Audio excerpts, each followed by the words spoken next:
What's up, everybody? Real Good here, aka Half Naked Man with a shirt on. And I'm feeling shaken. Gnarly day. In the previous video, I talked to you about a tweet I saw this morning of a cross-racial physical beatdown of some kid, and it rattled me. And now I'm going to talk to you about a second thing that I think is bothering me today.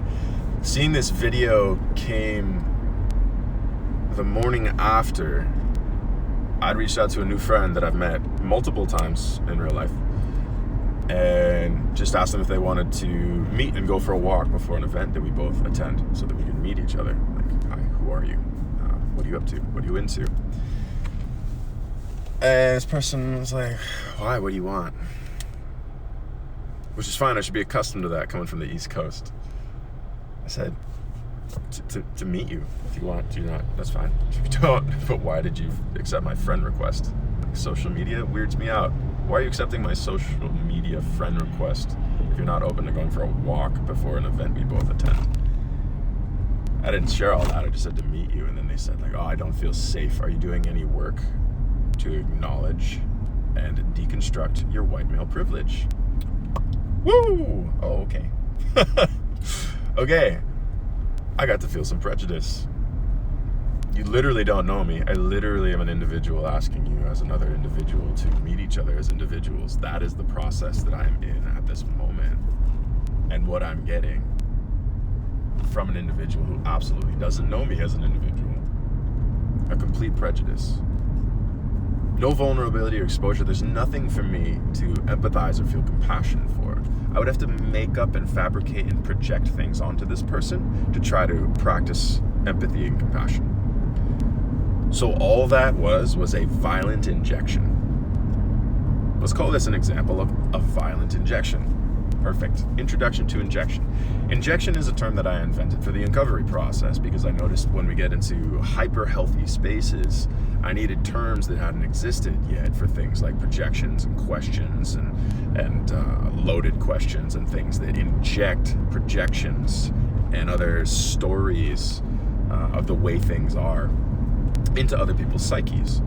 Because in the uncovery, we go into emotionally intimate spaces, and the way I do that is I create hyper-safe containers for people. Can't have injection around in these places. To me, that's unfair. It's unsafe. It's not okay. It's unhealthy, and I don't want any of that when I'm creating healthy space for people to be deeply emotionally intimate. So when this person comes out and offers no vulnerability whatsoever, is unwilling to meet me, and then projects on me, that's perfect prejudice, right? So there's lots of opportunity here, right? I get to feel these feelings. I get to relate to others or how I make up. I'm getting a little bit of an experience of how others might feel when they feel prejudice or oppression and not getting access to something. You know, sure, I did think that I live in paradise and we have mutual friends and we're both adults, and so it would be safe for you to go for a walk with me before an event we were both at a public place. But apparently that's not your story. So I felt what I feel with almost like 1 out of 10 people these days of like, whoa, there's a little bit of insanity here. This person has a bit of insanity. They're not really in touch with reality, with themselves. And in this case, again, I'm imagining it's trauma-based. But I digress, right? These are all projections. So what really happened was I received some texts from the Facebook profile of someone that had accepted my friend request, who I believe is the person that I had met recently. And there are the words, pretty simple, nothing complicated, and there's a projection on me, and in the form of a loaded question. That then puts me in this awkward place of, like, the standing question is, am I acknowledging and doing anything to dismantle my white privilege? I'm like, what? The loaded part of that question is that I'm privileged because I'm white male, which is thus part of the social climate right now. And I think it's unfortunate to come at that in a violent way, as though it needs to be deconstructed. Ladies and gentlemen, privilege is fantastic. I highly recommend garnering privilege in any place that you can. Recognize what you have, your assets. For example, if you're around violence and that feels like not a good situation, get out of it. If you call that privilege, it might be lack of creativity. Do you not have some distant family member? Are you not able to contact someone somewhere who might be able to support you to get out, get a job, and start building a healthier life? I wasn't born where I am today. I've worked hard. I was given a lot, I've been blessed by a lot, and I've worked hard on top of that. I absolutely recognize that under different circumstances, it's incredibly difficult to get the same results. Don't stop comparing. Don't compare. Look at where we are and do what we can. Do work. I'm digressing quite a bit. So we've gone over the second reason why I think I'm flustered. I was like, okay, friendly conversation suddenly took an odd turn. We've gone over the definition somewhat of violent injection. And now I am rambling to you about can do.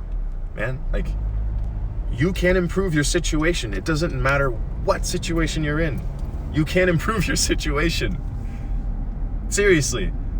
I dare you to share a situation in the comments. I don't go ahead and claim it as your own, or just make up a scenario and try to explain a situation where you cannot improve your situation. I don't believe there's any situation in which there's any sentient being involved in which they cannot improve their experience.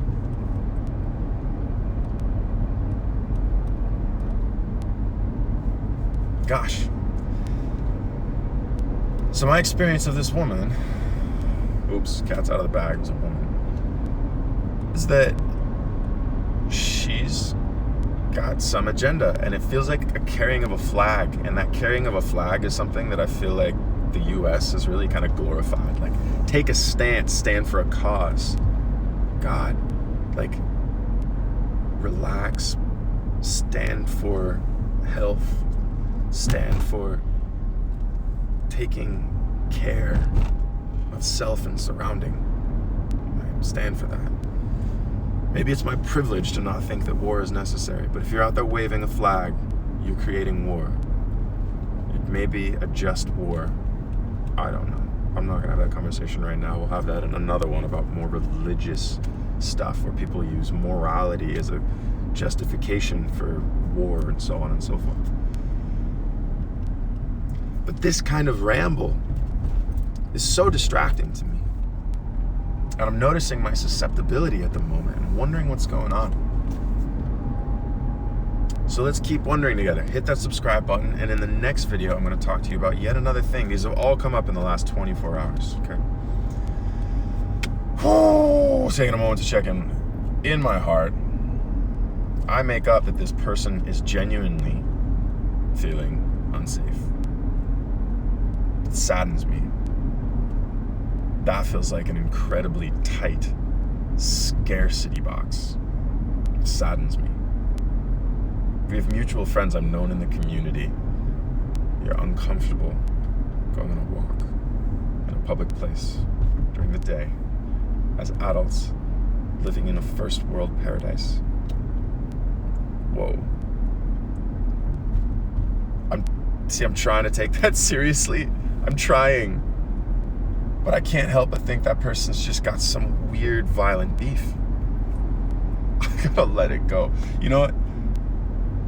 In the next video, I'm gonna talk to you about how to handle someone who's having some weird meltdown projected. This isn't really a meltdown as far as I know, but some like weird projected beef where you're like, whoa, oops, toxic.